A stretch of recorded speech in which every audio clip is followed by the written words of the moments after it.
اور اگر کسی کے بازو زمین کے اوپر لگے ہوئے ہیں، چاہے وہ مرد ہو چاہے وہ عورت ہو، تو وہ سن لے۔ فرمایا نبی صلی اللہ علیہ وسلم نے، لا يبسط احدکم ذراعیہ انبساط الکلب، تم میں سے کوئی ایک سجدے کی حالت میں اپنے بازو زمین پہ ایسے نہ بچھائے جیسے کتا بچھاتا ہے۔ آپ نے فرمایا تم میں سے کوئی بھی ایسے نہ کرے۔ اس میں مرد بھی آ گئے، عورتیں بھی آ گئیں۔ نماز کا طریقہ مردوں عورتوں کے لیے ایک ہے۔ نبی صلی اللہ علیہ وسلم نے جب فرمایا صلو کما رأیتمونی اصلی، لوگوں ویسے نماز پڑھو جیسے مجھے نماز پڑھتا ہوا دیکھتے ہو، آپ نے یہ نہیں کہا کہ مرد مجھے دیکھیں اور عورتیں میری بیگم کو دیکھ لیں۔ عورتوں نے بھی نبی صلی اللہ علیہ وسلم کو دیکھنا ہے، مردوں نے بھی نبی صلی اللہ علیہ وسلم کی جانب دیکھنا ہے۔ دین دونوں کے لیے ہے، جو حکم آپ نے دے دیا وہ مردوں کے لیے بھی ہے، عورتوں کے لیے بھی ہے۔ اگر عورتوں کا کسی مسئلے میں فرق ہے تو اللہ کے رسول نے وہ الگ بیان کر دیا، کہہ دیا کہ عورتوں کا حکم یہ ہے۔ جہاں پہ آپ خاموش رہے وہاں مردوں اور عورتوں کا طریقہ ایک ہی ہے۔ تو اس لیے میرے بھائی، طریقہ نماز میں مردوں اور عورتوں کے درمیان کوئی فرق نہیں ہے۔ نماز سے پہلے فرق ہو سکتا ہے پردہ کرنے میں، چادر لینے میں، یا نماز عورت کی کہاں پہ افضل ہے، عورت کے اوپر جماعت کے ساتھ نماز پڑھنا ضروری نہیں ہے، ان مسائل میں فرق ہو سکتا ہے، لیکن نماز شروع ہو جانے سے لے کے سلام پھرنے تک مردوں اور عورتوں کا طریقہ کار ایک ہی ہے۔ اور وہ جو کہا جاتا ہے کہ عورتیں سجدہ کی حالت میں جناب بازو بچھا لیں اور اپنے آپ کو سمیٹ لیں اور ان کے پاؤں بچھے ہوئے ہوں، میرے بھائی یہ سب کچھ غیر درست ہے اور اس سے توبہ طائب ہو جائیں۔ صرف ایک روایت آتی ہے، وہ بھی ضعیف ہے، مرسل ہے، منقطع ہے، بیان کرنے والوں میں ایک راوی سالم ہے جو متروک ہے، جسے محدثین نے ترک کر دیا، اس کے جھوٹا ہونے کی وجہ سے اس کے اوپر اعتماد نہیں کرتے تھے، اور ایسے آدمی کی بیان کی ہوئی حدیث کو جناب رسول اکرم صلی اللہ علیہ وسلم کی طرف منسوب کرنا جائز نہیں ہے، جرم ہے، گناہ ہے، غلط ہے۔ اس لیے میرے بھائی مردوں عورتوں کا طریقہ نماز ایک ہی ہے۔ تو جب سجدہ کیا جائے گا بازو میرے بھائی زمین کے اوپر نہیں لگنے چاہیے۔ اب میرے بھائی سینے، پیٹ اور رانوں کا کیا کرنا ہے؟ سینہ زمین کے ساتھ لگا ہوا ہو کوئی حرج نہیں، میرے بھائی حرج ہے۔ سینہ بھی اٹھا ہوا ہو زمین سے، پیٹ بھی اٹھا ہوا ہو، رانے بھی زمین کے ساتھ نہ لگیں، اور پیٹ رانوں سے نہ لگ رہا ہو، رانے پیڑھیوں سے نہ لگ رہی ہوں، بازو آپ کے زمین کے اوپر لگے ہوئے ہوں، اٹھے ہوئے ہوں، اس قدر اٹھے ہوئے ہوں کہ صحابہ کرام کہتے ہیں، بخاری شریف کی حدیث ہے کہ نبی صلی اللہ علیہ وسلم کے بازو اٹھے ہوئے ہوتے تھے اور پیٹ سے الگ ہوتے تھے، حتیٰ کہ پیچھے سے آپ کی بغلوں کی سفیدی نظر آ رہی ہوتی تھی۔ لوگ کہتے ہیں نہیں جی عورتوں کے پردے کا مسئلہ ہے، میرے بھائی عورتوں کے پردے کا خیال آپ سے زیادہ اسلام کو ہے، دین کو ہے، نبی صلی اللہ علیہ وسلم کو ہے۔ تو اگر اللہ کے رسول چاہتے تو ان کے لیے سجدے کی الگ کیفیت بیان کر دیتے، لیکن آپ نے بیان نہیں کی۔ دوسری بات یہ ہے کہ عورت تو اکثر و بیشتر گھر میں نماز پڑھتی ہے جہاں پردے کا مسئلہ نہیں ہوتا، تو آپ تو وہاں بھی کہتے ہیں کہ عورت ایسے ہی سجدہ کرے، ایسے ہی زمین پہ بازو لگائے، ایسے ہی سمٹ کر رہے، ایسے ہی پاؤں بچھا لے۔ تو اس سے معلوم یہ ہوتا ہے میرے بھائی یہ آپ کی عقلی دلیل غلط ہے، درست نہیں ہے۔ تو بہرحال مردوں عورتوں کا طریقہ سجدے میں بھی اور دیگر نماز میں بھی ایک ہی ہوگا۔ تو بازو اٹھے ہوئے ہوں اور پیٹ کے ساتھ نہ لگیں، اور ایسے ہی پیٹ جو ہے یہ رانوں سے نہ لگا ہوا ہو، رانے پیڑھیوں سے لگی ہوئی نہ ہوں۔ اب آ جاتے ہیں پاؤں کی طرف۔ پاؤں کیسے ہوں؟ میرے بھائی پاؤں اٹھے ہوئے ہوں، یعنی کہ بچھائے ہوئے نہ ہوں، انگلیوں کے کنارے جو ہیں وہ زمین پہ لگ رہے ہوں، لیکن پاؤں کھڑے ہوں، بچھے ہوئے نہ ہوں، اور دونوں پاؤں کی ایڑیاں آپس میں ملی ہوئی ہوں، اور انگلیوں کے کناروں کے سرے جو ہیں ان کا رخ قبلے کی جانب ہو، یعنی کہ آپ کا باقی پاؤں جو ہے اس کا جو رخ ہے وہ پیچھے کی طرف ہے، لیکن پاؤں کی انگلیوں کا رخ قبلے کی جانب ہونا چاہیے۔ کیا دلیل ہے میرے بھائی؟ دلیل اس کی وہ حدیث ہے جسے امام مسلم روایت کرتے ہیں اور امام ابن خزیمہ، کہ ام المؤمنین عائشہ رضی اللہ عنہا فرماتی ہیں ایک رات میں نے نبی صلی اللہ علیہ وسلم کو بسترے پہ نہ پایا، میں آپ کو تلاش کرنے لگی. جناب عائشہ کیا فرماتی ہیں؟ میں آپ کو تلاش کرنے لگی. میرے وہ بھائی جن کا عقیدہ ہے کہ نبی صلی اللہ علیہ وسلم نور تھے، وہ جناب عائشہ کے الفاظ کو دھیان سے سنیں کہ جناب عائشہ رات کے اندھیرے میں آپ کو تلاش کر رہی ہیں، ہاتھ مار مار کے ٹٹور رہی ہیں. اگر آپ نور ہوتے جناب عائشہ کو ہاتھ مار مار کے تلاش نہ کرنا پڑتا. اگر آپ نور ہوتے جناب عائشہ کو آپ نظر آ جاتے، بلکہ آپ کی نور سے کمرہ منور ہوتا. لیکن یہاں پہ جناب عائشہ کہہ رہی ہیں، مسلم شریف کی حدیث ہے، ابن خزیمہ کی حدیث ہے، میرے بھائی بیٹھ جائیں. وہ کہتی ہیں کہ میں آپ کو تلاش کرتی رہی، ٹٹولتی رہی، ہاتھ مارتی رہی. میرے بھائی یہاں سے ایک اور چیز بھی معلوم ہو گئی. عقیدہ ٹھیک کریں میرے بھائی، عقیدہ آ گیا ہے. ایک تو یہ معلوم ہو گیا کہ اللہ کے رسول صلی اللہ علیہ وسلم بشر تھے، نور نہیں تھے. اور میرے بھائی اب بات شروع ہو گئی ہے تو پہلے اس کو واضح کر دوں کہ قرآن پاک بھرا پڑا ہے اس عقیدے سے کہ انبیاء کرام علیہم الصلوۃ والسلام بشر تھے.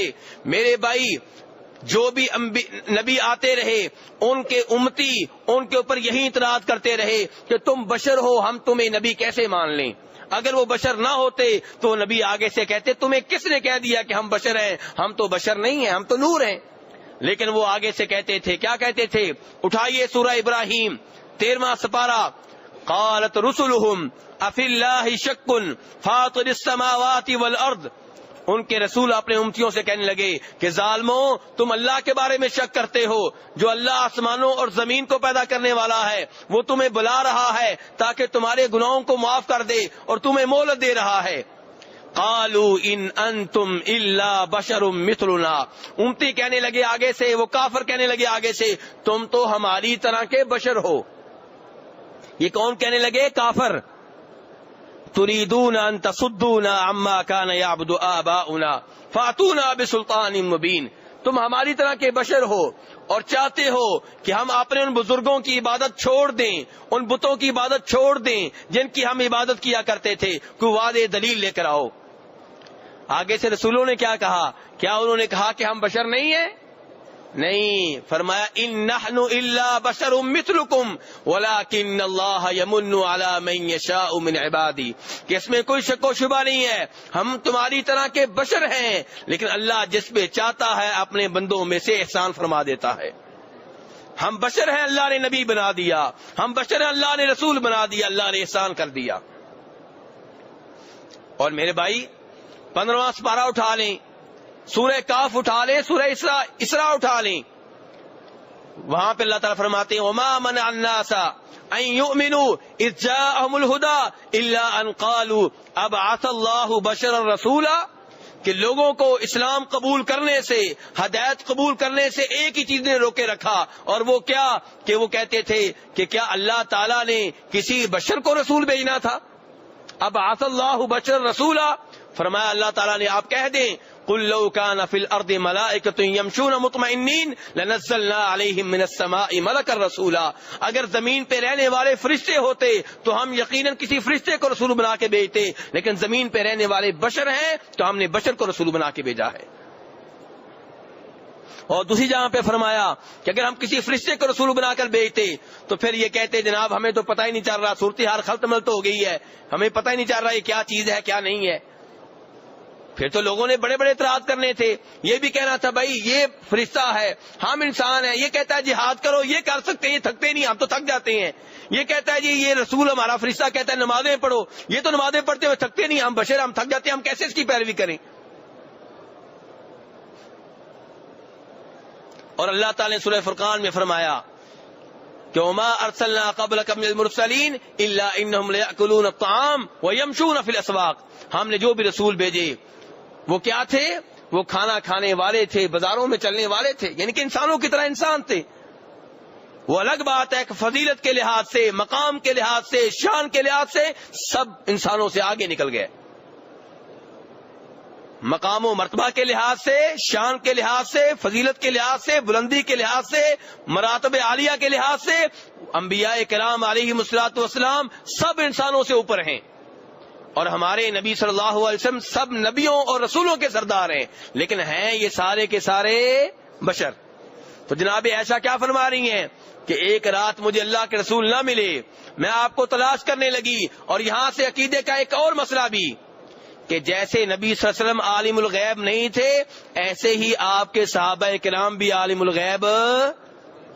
اگر جناب عائشہ عالم الغیب ہوتی تو آپ کو تلاش کرنے کی ضرورت نہیں تھی، پتا ہوتا اللہ کے رسول پاس ہی سجدے کی حالت میں پڑے ہوئے ہیں. لیکن جناب عائشہ پریشان ہو چکی ہیں، واضح طور پہ کہتی ہیں، حدیث مسلم شریف کی، ابن خزیمہ کی، نسائی کی ہے، واضح طور پہ کہتی ہیں کہ مجھے شک پڑا کہ شاید آپ کسی اور بیگم کے پاس نہ چلے گئے ہوں. اگر عالم الغیب ہوتی تو ان شکوک و شبہات میں نہ پڑتی، لیکن یہاں پہ میری اور آپ کی ماں شکوک و شبہات میں پڑ چکی ہیں. خود بیان کر رہی ہیں کہ میں نے سوچا کہ شاید آپ کسی اور بیگم کے پاس چلے گئے ہیں، اس لیے پہلے کمرے کی تلاشی لینے لگی. ہاتھ مار رہی ہیں، ادھر ادھر دیکھ رہی ہیں.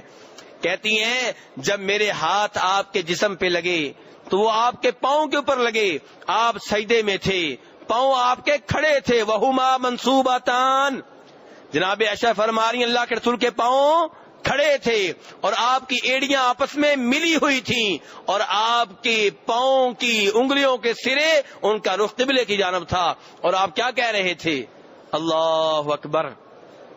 جو دعا پڑھ رہے تھے وہ آگے بتاؤں گا، جب بتاؤں گا سجدے کی دعائیں کون کون سی ہیں تو ابھی وہ بتاؤں گا یہ دعا کون سی آپ کر رہے تھے.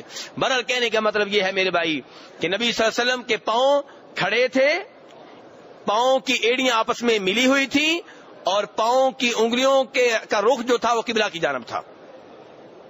یہ ہے میرے بھائی سجدے کا انداز. اس انداز سے آپ نے سجدہ کرنا ہے. یہ ہے وہ سجدہ جو نبی صلی اللہ علیہ وسلم کے طریقے کے مطابق ہے. اب میرے بھائی آتے ہیں اس جانب کہ سجدے میں پڑھنا کیا ہے، دعائیں کون سی کرنی ہیں. یہ تو پتہ چل گیا کہ آپ سجدہ بہت عظیم عمل ہے، آپ اللہ کے بہت قریب ہو چکے ہیں. سجدے میں کیا دعائیں کریں گے؟ ہاں جی، سب سے پہلی دعا جی سبحان ربی الاعلی، جو میرے سب بھائیوں کو آتی ہے اور بڑی عظیم دعا ہے، آنی چاہیے. یہ بہت عظیم دعا ہے، اس کی اہمیت میں کوئی شک و شبہ نہیں ہے. لیکن میرے بھائی اس سے بھی لمبی، اس سے بھی بہتر دعائیں موجود ہیں، وہ بھی یاد کریں. کبھی یہ پڑھ لی، کبھی وہ پڑھ لی. آپ سے کئی ایک سجدے میں دعائیں ثابت ہیں، آپ کبھی یہ پڑھ لیا کریں، کبھی وہ پڑھ لیا کریں. اور یہ سب دعائیں سب کے لیے ہیں. کسی دعا کے اوپر نہیں لکھا ہوا کہ یہ حنفیوں کے لیے ہے، یہ مالکیوں کے لیے ہے، یہ شافیوں کے لیے ہے، یہ حنبلیوں کے لیے ہے، بلکہ ساری دعائیں حنفیوں کے لیے بھی ہیں، مالکیوں کے لیے بھی ہیں، شافیوں کے لیے بھی ہیں، حنبلیوں کے لیے بھی ہیں. کیونکہ ہم سب ہی اللہ کے رسول کے امتی ہیں. ہمارے آئیڈیل، ہمارے لیے نمونہ، ہمارے نبی، ہمارے رسول ایک ہیں، اور وہ کون ہیں؟ جناب محمد صلی اللہ علیہ وسلم.